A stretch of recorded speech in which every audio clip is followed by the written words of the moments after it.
আসসালামু আলাইকুম প্রিয় ভিউয়ার্স, আজকে আমি আপনাদেরকে হাদিস থেকে একটি সত্যিকারের গল্প শোনাব।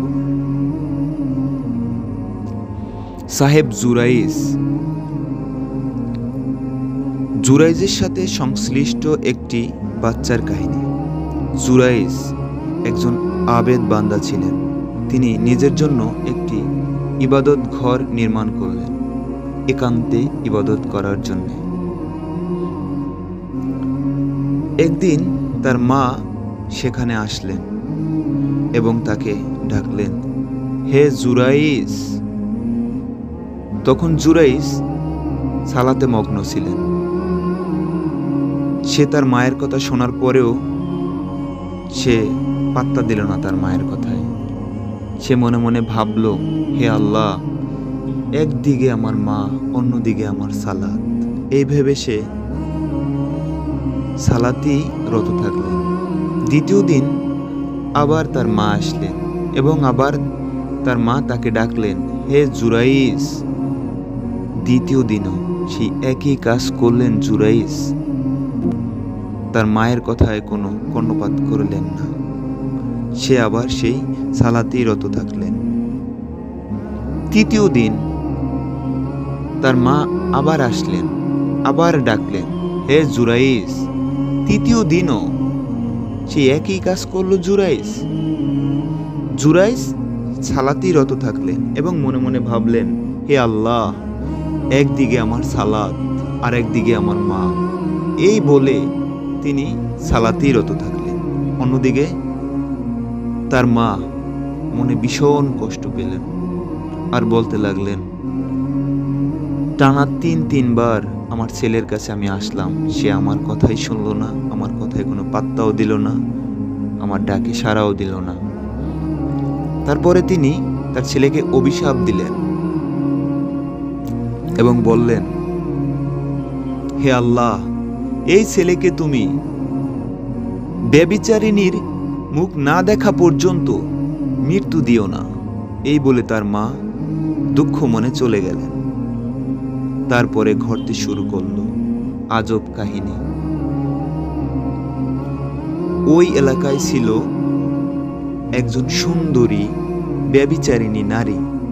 সে বনী ইসরায়েলদেরকে বলতে লাগলো, আমি এই জুরাইজকে বিভ্রান্ত করব। কিন্তু বনী ইসরায়েলরা বলল, তুমি পারবা না, জুরাইজ অমন ছেলে না। সে বলল, আমি পারবো। তারা বলল, আচ্ছা ঠিক আছে। তারপরে সে জুরাইজকে ফুসলাতে লাগলো, কিন্তু যতই ফুসলায় জুরাইজ তাকে পাত্তা দেয় না। পাত্তা না দেওয়ার কারণে সে জুরাইজ যেই দিকে ইবাদত ঘর নির্মাণ করেছে ওই এলাকার একজন রাখাল ছেলের সাথে সে ব্যভিচারী নিতে লিপ্ত হয়। দুজনই ব্যভিচারে লিপ্ত হয় এবং সে একজন সন্তান প্রসব করে এবং সন্তান প্রসব করার পর সে বলে, এই দেখো জুরাইজ, সে আমার সাথে ব্যভিচার করেছে, এই সন্তান তার। তারপরে তো বনী ইসরায়েলের লোক খেপে গেল। জুরাইজ এমন কাজ করেছে।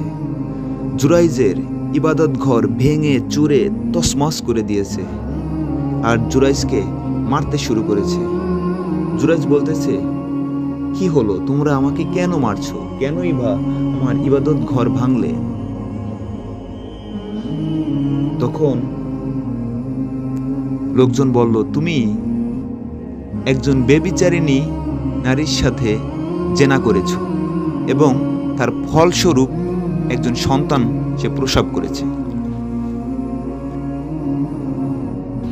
তারপরে জুরাইজ বলল, এই কথা, ওকে, আচ্ছা ঠিক আছে, তাহলে তোমরা সেই ব্যভিচারিণী নারীকে ডাকো এবং তার সাথে সেই সন্তানকেও।